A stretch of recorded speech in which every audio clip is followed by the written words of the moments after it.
I feel guilty when I create scripts with no message. I feel guilty when I create imagery too vividly. Have you been paying attention? Did you see the difference between the first and the second slide? You want to have another look? Yes. Alright, this is slide number 1. Yes, slide number 2. What is the difference? Guilty. Message. Message. The The color has changed. Very good, Gideon. It is a very subtle change, but it happens to many of us when we do presentations. I've been exposed, since I'm in Singapore, to the corporate environment of presentations. And some of them are horrendously wrong.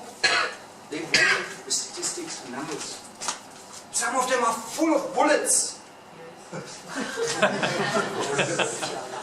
But they still have a full sentence behind it.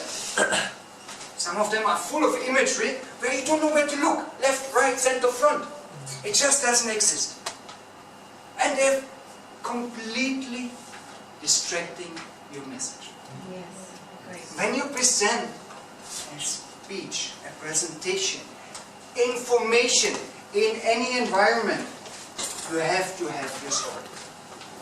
Ladies and gentlemen of Agorasingaporespeakers, Singapore Club, members and presentation accolades.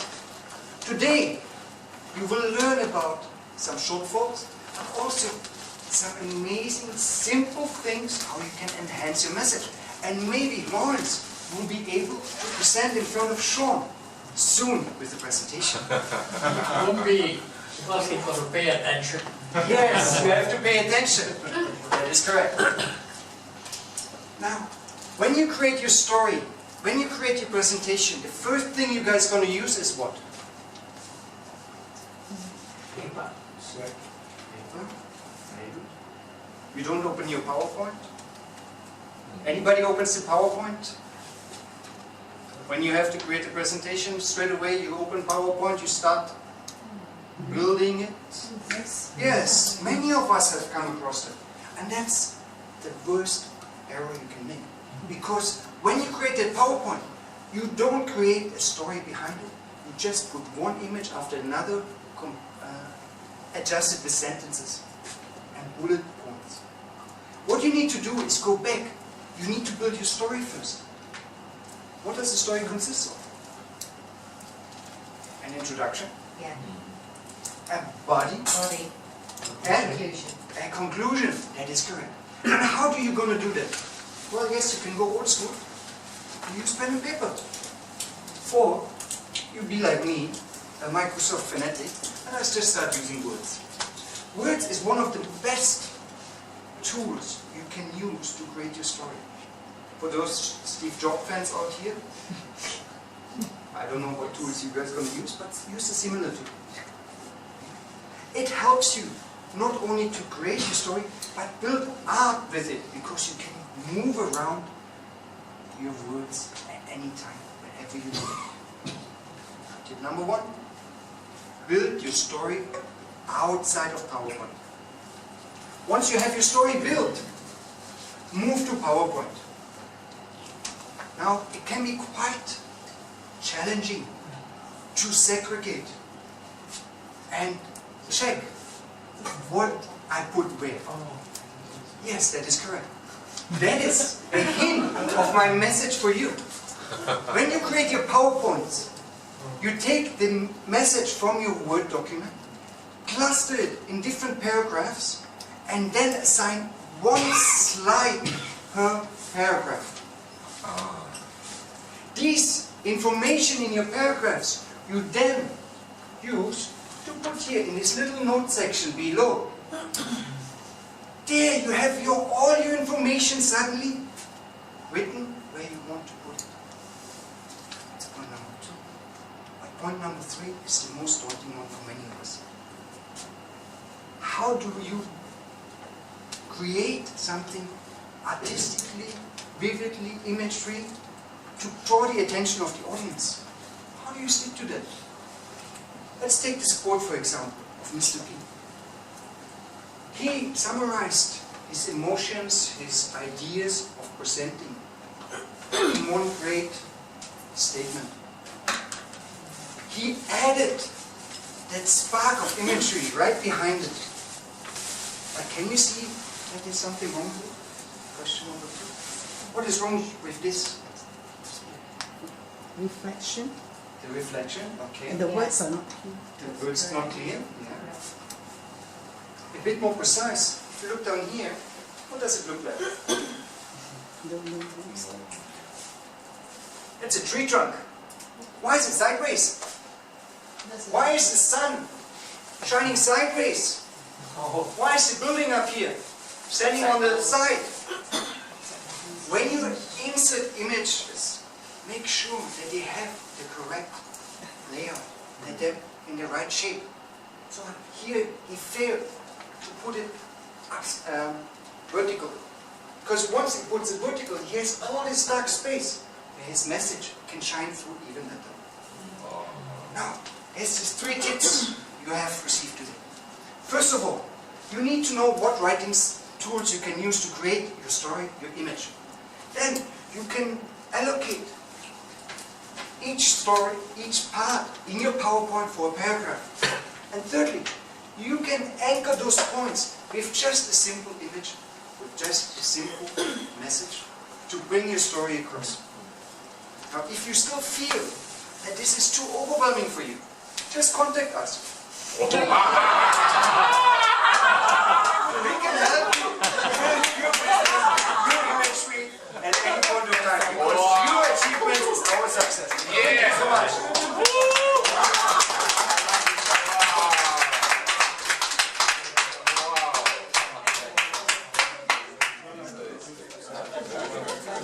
Make everything so easy. The last part is the easiest. That's the form.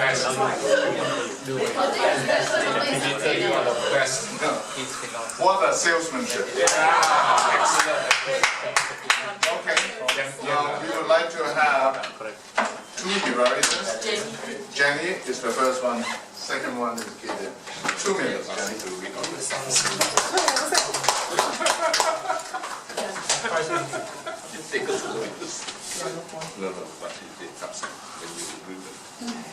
I'm listening to you, Jenny. Don't worry. Good evening, fellows.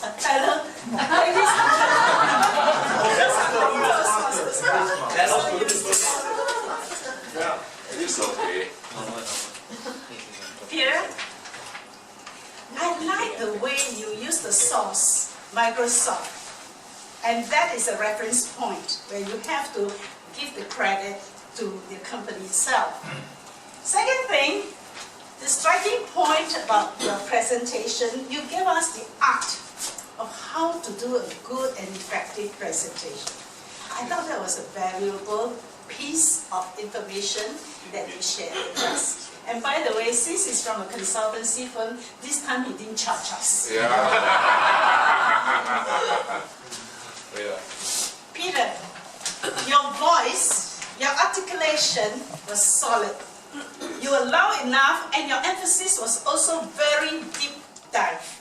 And I like the way you express and you convince us. No wonder you're from the consultancy firm and I'm sure you have a lot of customers. Yes, of Right? course. Yes, I'll be one of yours. Wow. Because I used to open up a PowerPoint and I started to have bullets writing on it, which I learned tonight, the valuable lesson from you. Thank you very much. What you can do to improve, I would suggest you come a little earlier, test out your and also possibly bring a thumb drive with that one message slide. Yeah. So in case, certain equipment they are not compatible with the projector, you can use someone else's laptop. So this will make you more professional, see? Overall, thank you. A very striking, effective presentation. The best part is your ending slide. It swept me off my feet. Wow.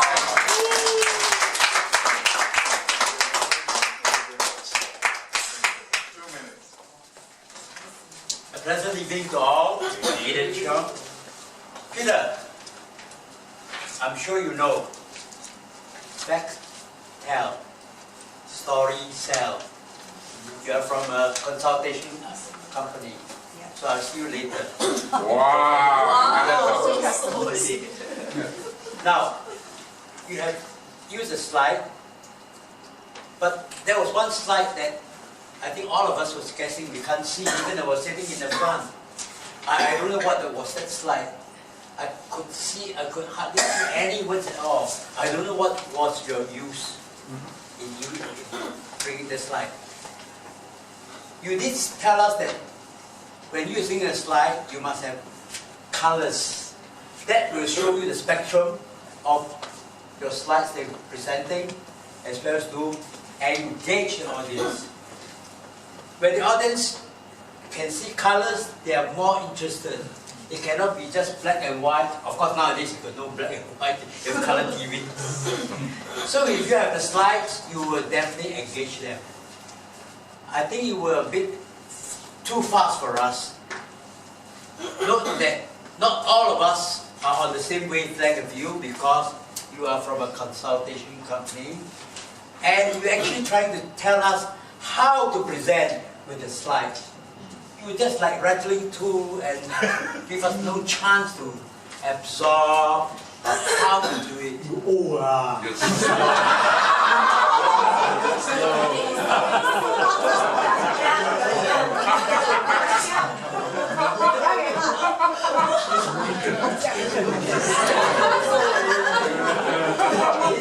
Anyway, I'm not going to argue.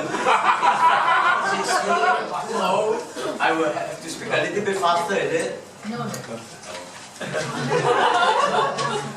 All kudos to you because you've done very, very well, especially to an audience that is, they are strangers to you because they are not from the Toastmasters Club. I'm not saying they are not all Toastmasters, they are, but some of them not.